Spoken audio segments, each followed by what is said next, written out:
Welcome guys, and in this video I'm going to show you how can remove extra spaces in Google Docs. So what we'll need to do is basically, as you can see, I have some double spaces.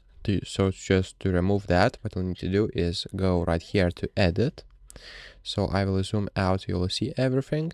Now I will need to find and replace. So click on find and replace. And right here, just type two spaces. So one space and second space, and replace with just single space. And now you can replace all. And after that, just you'll see that your two spaces will be removed. So let's try it again.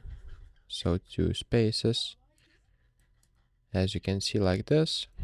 And now just with one, click next, and now will be replace all, and now this problem should be fixed. So that's pretty much it, guys. Subscribe to Guide to Everything, comment down below for the algorithm, and see you in the next one.